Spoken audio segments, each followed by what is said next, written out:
Hello, everyone. Welcome to another episode of Dark Rhino Security's Security Confidential. Today, we are honored and privileged to have Ross Young join us. Ross is currently the CISO of Caterpillar Financial Services. He is the co-host of CISO Tradecraft, a lecturer at Johns Hopkins University, and a SANS instructor. He has formerly worked for the CIA, NSA, the Federal Reserve, and Capital One. Ross is the creator of the OWASP Threat and Safeguard Matrix. Welcome to the show, Ross. Thank you so much for joining us.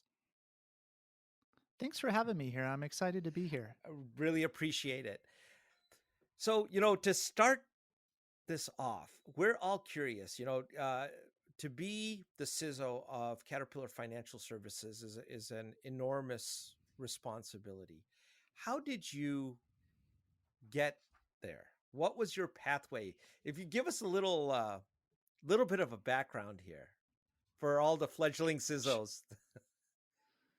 Sure. So I started off with a computer science degree and I did a business major on top of that. And through my computer science program, I really figured out that I wanted to do cybersecurity in 2004, 2005. So I focused on getting an MBA, and Office of Personnel Management, OPM, Yeah. had a program called Scholarship for Service. It's also called CyberCore. And what Okay. they said is, hey, we need more good people to work for the US federal government. We don't normally pay as much as the commercial side. So how about we do something like ROTC? We'll pay you to go to college for 2 years, and then afterwards you come to work for the federal government. Okay. And me wanting to learn how to hack and do all the cool things in cybersecurity, I thought that was a good deal. I got free college, and I wanted to work for NSA and CIA, and so that's what I really focused on. I had a great internship at NSA doing access control solutions. I worked for about a year at the Federal Reserve while I was waiting for my CIA clearance to come through. And then I spent about 10 and a half years there and just had a fantastic career. So I couldn't have been luckier. So are you from the DC area? Were you in that circle there? No, not originally. I was a military brat, so I moved around, and I did college in Utah and Idaho, so more out west than more out east. And you ended up working for all these illustrious agencies. That's because usually we hear, the NSA, well, the CIA, they recruit a lot locally there, and they get kids, very bright young kids, that come on board and start an internship, and who knows where that leads for them. Yeah, there's definitely a huge focus of how do you find the right folks who speak foreign languages and have poli-sci backgrounds. Cyber is really a big thing. When I went and started there, we're talking 2008 timeframe. Cyber was starting to pick up, right? So it was a good focus. And where can we find bright individuals? And that scholarship for service was a really good talent pipeline where they love to find good students to come into the program. Do you know, is that still in existence today? It is still in existence. There's, I want to say, 150 different schools on that. So if you go to Scholarship for Service, it's sfs.opm.gov. You can find the program, and they're still giving out great scholarships today. So if anybody has kids or they are, in college and want to do that, highly recommend the program. We will put the link in the show notes so that everyone can click on it. That's excellent that that's available. So tell us a little bit about your time in the NSA, CIA, things that you could share, of course, but what was your learnings about foreign capabilities as it came to their ability to attack us from a cyber perspective? Well, I don't think there's anything that different than what you would see in the commercial sector, right? You have people who have access to data that they want, and so they want to target those individuals. And, it's very common when you think about how am I going to target somebody? I need to find them, right? I need to find a phone number, I need to find an address or a LinkedIn account and target from there, right? And what are you going to see folks do? They're going to look on social media sources, the Twitters, the Facebooks, the LinkedIn. They're going to try to find people who have access, right? And then they're going to have some type of pitch that gets you to connect to that individual. And then they're trying to find a way to either recruit that person for nefarious reasons, or they're going to leverage that access to get into the target. So it's not really that different from traditional red teaming operations, where you may say, okay, I'm worried about people who are database admins in my organization because they have access to a lot of data that I that would be sensitive. So let's take a person like that who has a social media profile on LinkedIn. How can we find that individual? How can we create, targeted messages to that individual to get his email address and send him, something malicious that's going to allow us to land on that machine? And so as we start to think about that, you think about, well, how many of us fail a phishing exercise in our organization? Is it 10%? Is it 20%? Is it 2%? And then you just play the numbers, right? If it's 5%, that means I got to send 20 emails to find the the right one target, right? That's not that hard to do, And I right? guess if you're persistent at it enough, you'll get it. And if you're good enough, I mean, if the phishing emails, some are dead easy to spot, but then I can tell you in our own experience, we've had some come into our own organization where we look, well, that's one to hang on the wall and frame up. That was a great message. And they actually knew a lot about the people, and they wrote that in their email, right? And we made a whole bunch of changes as a result, to make sure that we lock down certain aspects of access in the organization, because of that. Yeah, and it's really interesting because there's not a lot that you do to verify who someone is online, right? They didn't put in a driver's license. They just created a random email or a random social media. So it is very easy to create a misattributable source, right? And so that's what I think people forget, that when I meet somebody in face to face, you have a better idea who that person is. But online, you don't know if this is a 40-year-old male or a 14-year-old child, right? It could be anything they signed up for and filled those credentials out as. Uh, you're absolutely right. And it brings to a question here. When this kind of intelligence gathering is going on, we look at organizations, especially the ones that you've worked for. When it comes to compliance, these guys have probably checked every box in the book when it comes to compliance, but they still end up getting breached. So there isn't necessarily a correlation, um, it appears, between being compliant and having a good multi-layered cyber security program in place. Or am I reading that wrong? So let's think about compliance and what it actually means and where it falls short. At the end of the day, you probably have something that says we're going to map to a cybersecurity framework. And Sure. let's just say you use NIST CSF or ISO Sure. 27000. And then it's going to say, here are the 15 different domains you have to do with the 500 controls that you need to be there.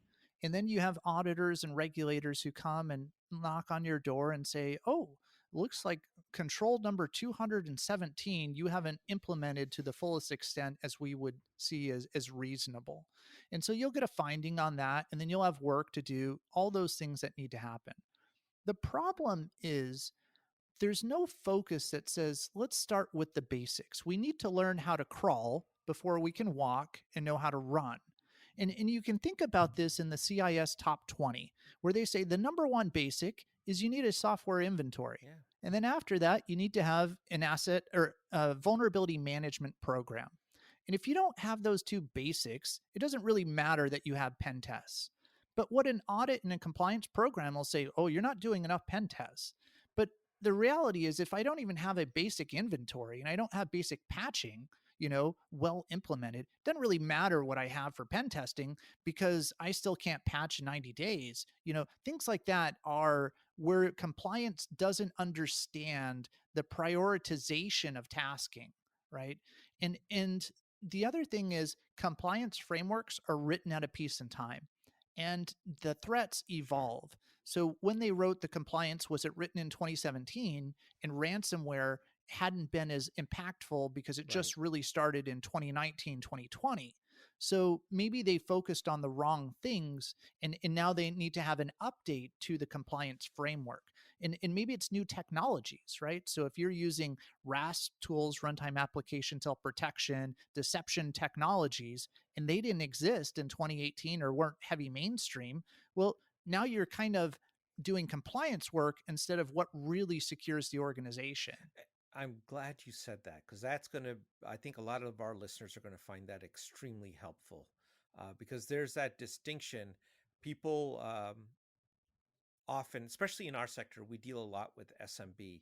They, there's this in their mind, there's this correlation that we're compliant, we passed our audits, we're good, we don't have to worry about anything. And Oh yeah, there's a lot of compliant companies that get breached every day, oh yeah, right? I mean, you look at some of the top breaches in the last several years. I think what was it, Yahoo, 3 billion records taken. That was enormous. I'm sure they had fantastic, a really good cybersecurity program in place. Target probably had a great. J.P. Morgan Chase, right? I mean, I would imagine their cybersecurity practitioners are pretty solid people, and they had a significant taking there. And then lately, CNA Insurance, which is a megacorp, right? They got hit.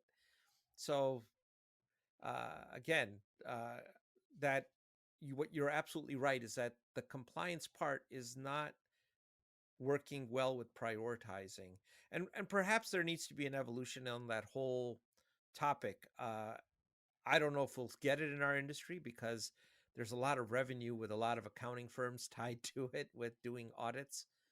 But there needs to be some updates made and some changes made so that there is some correlation there, or better correlation, I should say. Yeah, definitely. I mean, I think we need to say when I have a finding, where does it get racked and stacked against all the other cybersecurity threats so that I don't have to take away from my resources to focus on a low risk item when I still have high risk items that I Exactly. haven't done well enough. Exactly correct. Even if you took the CIS top 10 and you just solidly worked on those, you'd probably have a pretty good, you'd have a pretty decent program for a smaller company, right? So let's this brings us to another one of your statements that I saw on a slide you had put up at an OWASP presentation, that cyber is the business of revenue protection, and I'm paraphrasing, so forgive me if I got that wrong. But I'd like to add to it that perhaps cyber should be considered as a means of revenue generation. And I don't know if you've seen in your experience companies that might have leveraged cybersecurity or the technology elements of cybersecurity to actually generate revenue and create new products and services that they couldn't do before. Yeah, so I think there's two pieces here where cyber can really help generate revenue for the business. A lot of times we're viewed as a loss leader, Right. but I think we also have to look at how we're saving the money from breaches that would cost even more money, right? But if we say, how do we bring new money into the business? The first thing that comes to mind for me is compliance. So let's say I want to sell to a large healthcare organization or a large Yeah. bank, and I am a software manufacturer, right? I build a website that does X sort of thing. Well, it would not be unheard of for them to say, okay, before we actually approve you, we're going to ask for you to complete a cloud security vendor questionnaire. We're also going to require you to have a SOC 2 Type 2 audit or an ISO 27000 report. And if you've not done those things, then you're not going to be able to sell to certain types of customers. And so, in this way, by having cybersecurity complete those things and show that you have good security practices in the organization, you've enabled the business to sell to more customers and bring more revenue into the company. Another thing that I would also say is brand reputation is another piece. Yeah. Nobody wants to choose a company that is breached all the time, right? Sure. That just sounds like a horrible nightmare for me losing my, PII, personally identifiable information. So, if you can show me that you've built up a robust security program, that can enable partnerships for the organization because they are doing due diligence during mergers and acquisitions, during third party risk assessments to make sure that this company will safeguard their data when they're sharing that with the company. You're absolutely right. And let me ask you, when you're doing your own risk scoring, are you putting a number against brand reputation? I don't think we have a particular brand reputation number that I've seen. What I typically see in organization is they'll start with something like the Cloud Security Alliance CAIQ, which is a vendor assessment questionnaire, and they'll say yes or no, do they do these things, and have that as a way to identify how they're doing. And I think other organizations will also, look at their social media scores to view how things are trending, positive or negative. And obviously, if you've had a cybersecurity breach, you might start to see things very negative on Twitter and other things when people are talking about your product. And normally you see this not from a cyber perspective, but more from an IT availability perspective. So imagine, your Capital One or some other large top 10 bank. If people can't get access to their money on paycheck Friday, Oh, they're going to be pissed, yeah. right? They got bills to pay, they got things to do. And so you're going to see that negative sentiment in the social media. But if everything looks good, you're not going to see that. So that's a little bit of how you can measure, some of the brand reputation. Uh, that's a really good practical pointer on how to do that. I think Target, I want to say 3 years ago now, in one of their own published annual reports, they said that their loss exposure was like 350 million. And then they actually cited a number for the loss in potential sales that would have occurred had the calamity not taken place. Right.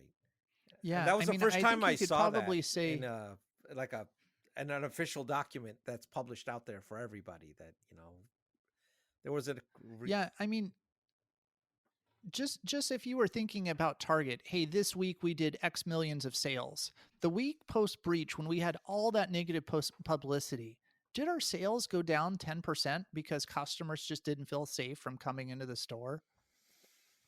Uh, I don't know the answer to that one, but it's a good question. And likely, was Right. it 10, or did people not come in because they were pissed? Because they're like, God dang it! I had to get my credit card changed, or at least go and get your driver's license number changed. You got to change some stuff if you're no. We'll get to that if we have time. If you do get hit, but it's a good question. Yeah, what was that? So let's, as we look at Target, well, retail in general, all of the industry's been hit in this pandemic that was completely unplanned for. What do you think has changed in terms of the threat landscape, with all of us going to remote work and going and accelerating our adoption of cloud, if you will? I know it's So there's a couple things I think that are changing right now with this remote landscape. The first thing that I will say is training really changes. Where you may have had in-person Yep. training, now everything's remote. And how interesting is remote online training? Could be really good or it could be really crappy depending on what content you're purchasing for your organization. And do you think people are giving it the same level of attention, right? If I'm taking this annual required training, do I just have that on and I'm just kind of clicking through the links while I have, I don't know, March Madness on in my other tab in my other browser? So I'm not really getting trained on what I need to do to improve my security awareness or whatever those training pieces are. The other piece that I would say is in this environment where you're not around your colleagues, I think you're going to see business relationships start to get a little bit more strained. And what I mean by that is if I'm in cyber or if I'm in an IT organization, I might go out to lunch with my colleagues, Right. right? I might get to know them a little bit better, particularly if they're not in my line of business and I need to really influence Right. them a lot. Nobody really wants to have an online lunch meeting in Zoom, No. right? It's like, really? So you're not building up that same level of trust in the relationship.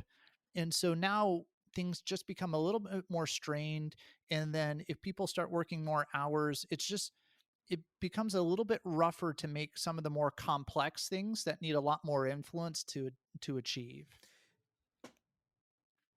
It's from a relationship building perspective, it's become very, very difficult. I think those lunches were supremely important, believe it or not. Once they're gone, you realize how valuable they actually were, because it gave you a chance to sit down with people and get to know them and actually develop a rapport and a communication with them. The other piece where I think cyber is also starting to get a little bit challenged is, how did most, let's say, CISOs and other IT folks really get to learn from the vendors selling in the space? Well, we might have went to a large conference. Might have went through the vendor Right. hall and got to see a lot of interesting solutions. But now that it's online, am I really interested in going and clicking through a lot of vendor pitches online?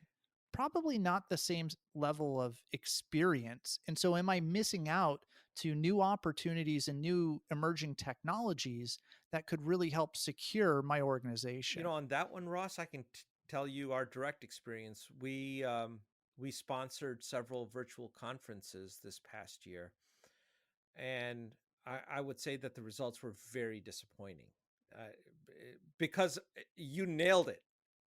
I don't think people uh, don't want to go to a virtual vendor hall and talk to people. When it's vendor hall time, people are off, having a cup of coffee or getting caught up on the news, whatever may be happening.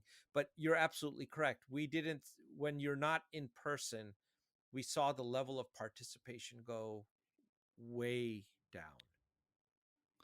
And it's just different because in person, maybe I'm not super interested in this one vendor, but I'll go over there for a tchotchke or something swag that I can give my kid. Hey, it's this cool bouncy ball that lights Yeah. up, right? And then, surprisingly, you may be like, wow, I didn't know your company did that. And you could have learned a really cool thing that may have got you interested in their product. Yeah. I think that's absolutely suffered. What about uh, where people have gotten into a situation? There was a lot of people that were going through and migrating to the cloud, and now we have a situation where you don't have a cloud, you got all these clouds. You got people using Amazon Web Services, you have them using Azure. They might still have some on-prem stuff that they have to have.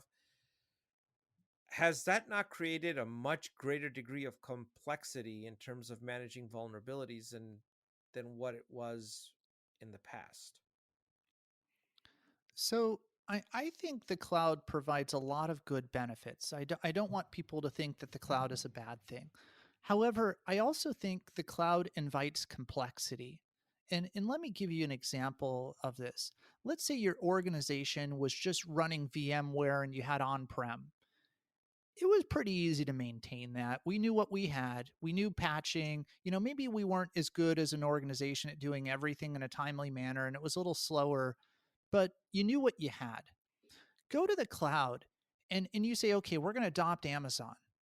Okay, how many services did you go to in the cloud? Was it 150 2 years ago? Was it 300 right Mhm. now? Which services has your security team actually gone through, looked at, and made sure they're not misconfigured? Right? And that is changing so fast all the time. And so going to the cloud makes things a little bit tricky, because just think of a configuration management database where you say, okay, all I want to know is all my internet facing websites. Mhm. Well, before, in the VMware world, we would have just said, okay, let's just look for what IP addresses and URLs that are being forwarded from the load Okay. balancers. But now I have to look at my DNS entries. I have to look at my S3 buckets. I have to look in a lot of different places that I didn't even have created in a CMDB system before. And then how do I know if those things are changing and those things are active? Because before I might have changed my systems every 60 days, But now, if I have things dynamically scaling in the cloud and they're Right. coming alive for only a day or hours, well, I can't really make sure my CMDB system is totally updated. Human manual processes don't scale. So there's a lot of complexities with going to the cloud, and then you got to buy more technologies to secure what you're doing. And ultimately all that functionality is a trade-off with security. So you have to be able to understand the new functionality in order to really get the best security. Yeah, I think, and we've run into this quite a bit, that there's also this notion, not by a group of people, that if I'm going to Azure, then Microsoft's taking care of my security. But if they read the fine print in their contract, that is not the case. I mean, Microsoft is providing you, and Amazon's providing you a service, but you're responsible for the security of that information, not them.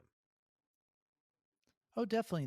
There's a shared partnership of security, right? They will do certain levels of security based on the service, right? So if you buy something like Lambda, they're doing the OS and the Right. middleware patching, but you still have all the application vulnerabilities.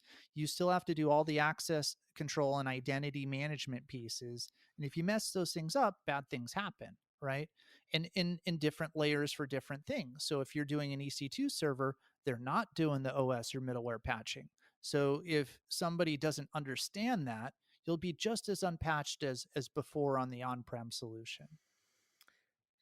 And you're again absolutely correct. And when you look at these systems, and then we add in another complexity, that a lot of times there is our own developed technologies and software that's going onto those systems. How do you develop, in the case for any organization, a highly resilient software system? Because that, I mean, you may be building on open source products, you may be building and borrowing various components, and then there should be an entire QA cycle at the end just for security. But a lot of times, all those things are skipped. They don't take priority. How, in your mind, should you go about building a resilient software system? So, to me, I think we need to think of security vulnerabilities into three major Okay. classes. And then I think we also have to have a really good model around what we're building. And so, when we go to the first piece and say, what are the real types of vulnerabilities and attacks we get? We get vulnerabilities that come from lack of patching. So, if you can't patch well enough, that's your first issue. The second thing I would say is if you're using any commercial or open source tool, is it securely configured, right? We can go to things like the DISA STIGs. We can look at CIS configuration guidelines and benchmarks of how to do that. And then the last thing is here's the unique software that we built. It's not an open source piece we're including that no patching and no misconfigurations are going to help us because it's everything we wrote by ourselves. And in that, your best case is how do we teach people secure developer principles, right? So we've taught them like the OWASP top 10 types of Sure. attacks. And we teach them secure development principles like, okay, we need to sanitize user input. We can't trust it because people can fuzz it with whatever malicious Right. things they want to do. And how do we create some basic tests to say here is a normal piece of traffic and here's an anti-pattern, and this is putting the apostrophes and the other weird symbols to generate a malicious input. And if we do those sorts of things on all of our inputs and we can do these automated tests, so things like Selenium Grid or Helium can do these automated tests, then we know when we patch and update any of our things if it broke because these automated tests won't go through.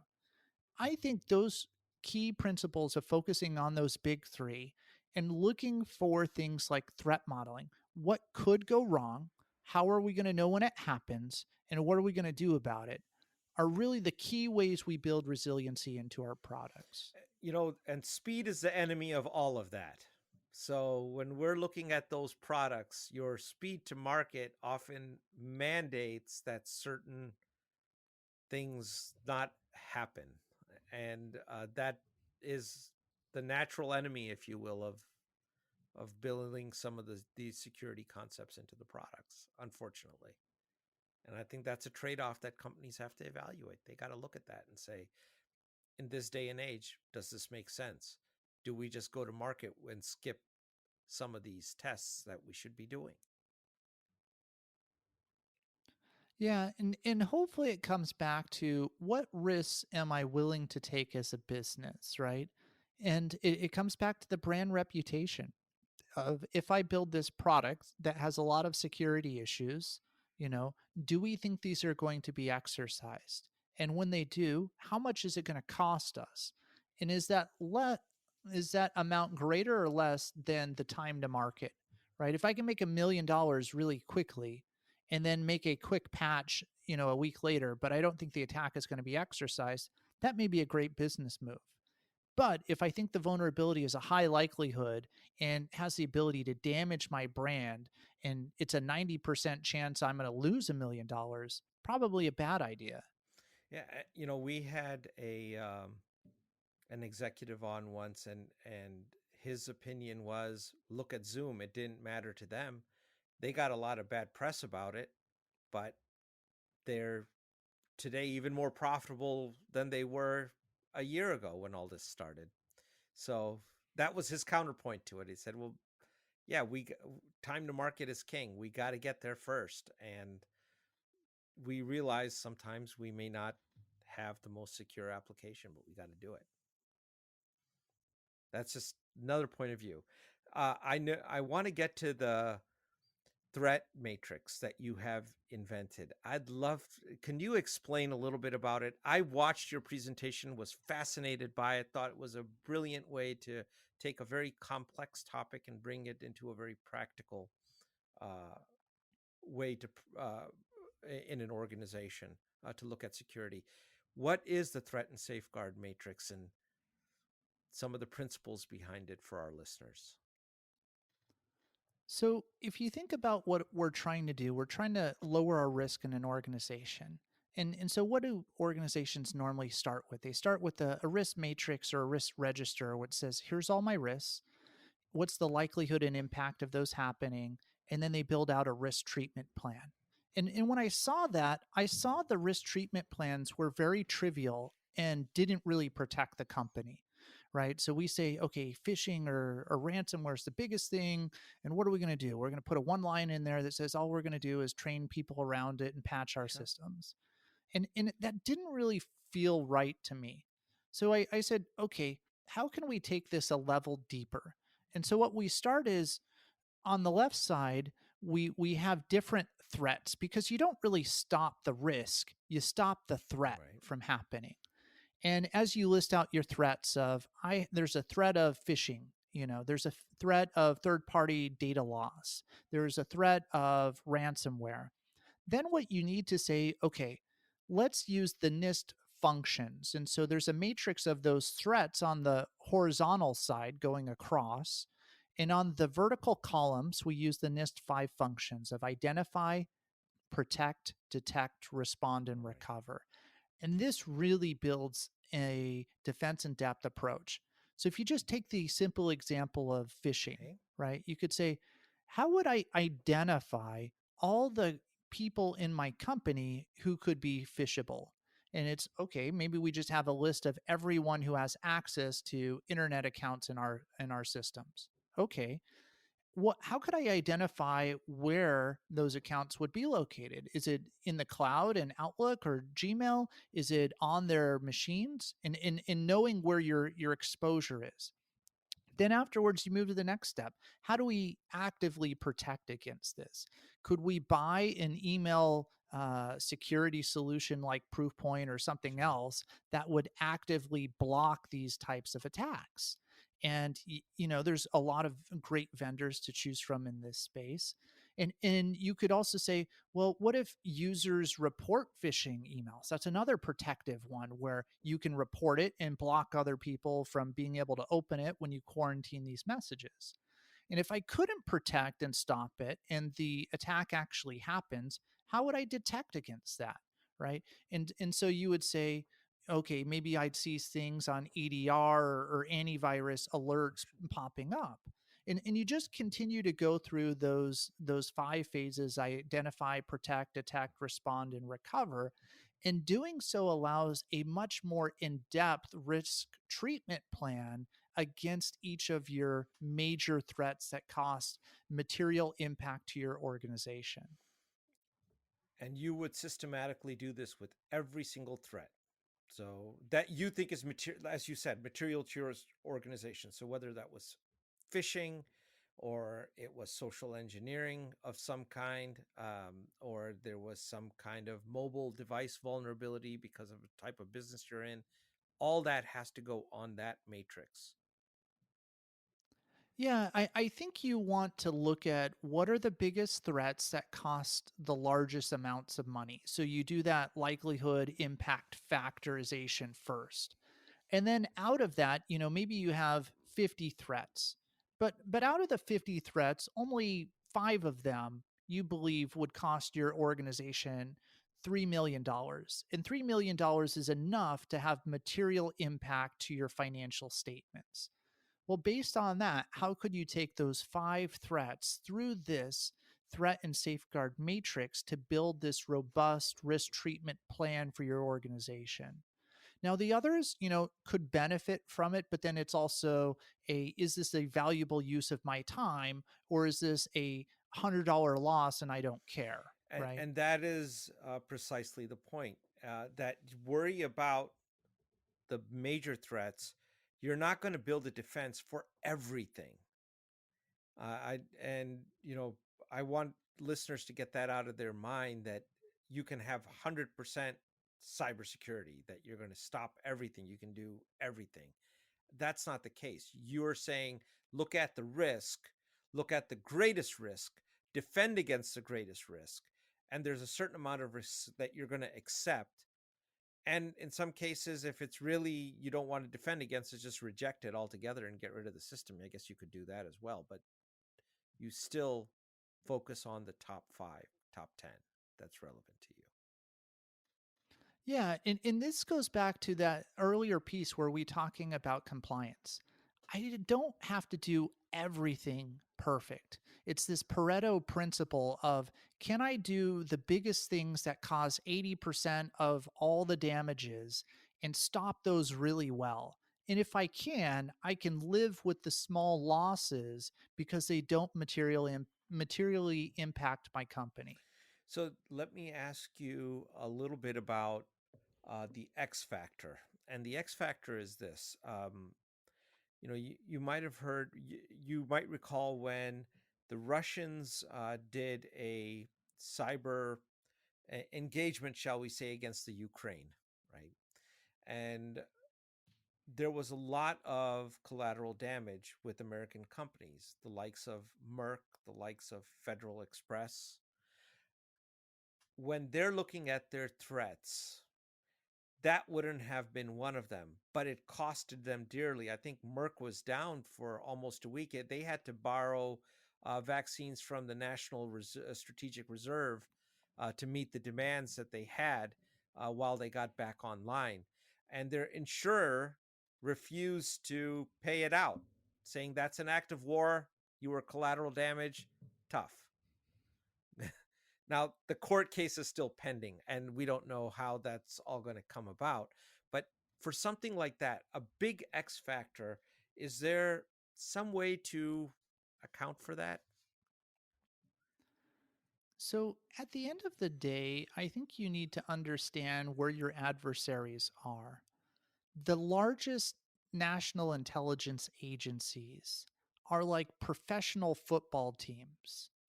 And most companies are not at that level. We're in the Pop Warner high school level, Yeah, right? And my ability to block Warren Sapp from coming at my quarterback is completely non-existent, right. right? I can do things that can slow him down, but as a 165-pound guy, my ability to stop a 300-pounder No. is just Yeah. non-existent, right? And so I think you have to have some rationale from that. Now, that being said, most organizations are not largely targeted by nation state actors, right? It's the criminal groups that are trying to just steal money from you. Right. And that's where you have to really have a robust prevention program against that. And so, I think we spend too much time on blocking the nation state actors, and they're going to have 0 days that you just can't stop. They're going to have really good tradecraft. They're going to have 1,000 folks building custom exploits. And and you just don't even have that in most small organizations, right? You have a 50-person cyber team, for a medium-sized company, and you think you're going to stop a 5,000 person nation state actor. Just, you're not even in the same league. And even if you thought that you had a decent chance, remember the playing field isn't equal. They have to find one vulnerability, you have to stop all the Yikes. vulnerabilities, right? So it's not level, and they have more resources in the game. So it is a tough place to be against nation state actors. I Some very wise advice, and I'm glad someone like you said it, that has the reputation to back that up. Because again, we're trying to break some of the paradigms that are out there, especially in the small medium businesses where people don't they think cybersecurity. Well, I'm covered. I'm 100% covered, or we can defend against everything, and there's a reality and a pragmatism. Last thing, I know we're coming up here on the hour. I'd like you to plug some of the things that you're involved with. You've been very kind to us. Please let our listeners know the podcasts and things that you're doing, appearances, papers, books, anything that it's going to be published from you here, Ross. So G. Mark Hardy and myself run a podcast called CISO Okay. Tradecraft. And what it is it's a weekly podcast that goes out every Friday. And the focus is this: how do we train the next generation of cybersecurity executives? There's a lot of training for technical folks, but how do we build those folks who have the soft skills to win the political battles, the strategies so they understand how to sell cybersecurity across the organization, and enough technical understanding that they understand how to defend the cloud, how to build secure software development programs, how to implement a vuln management or AppSec program, and lead those things. So if anybody wants to learn more, it's free. We're on all the major podcast providers. It's CISO, CISO Tradecraft. Additionally, you'll also find I'm very public on LinkedIn. It's Ross Young. You'll see me. I'm quite post. I post a lot of links. At least every couple of days, you'll see something from me or the CISO Tradecraft brand. Uh, Ross, do you have a Twitter handle you want to share?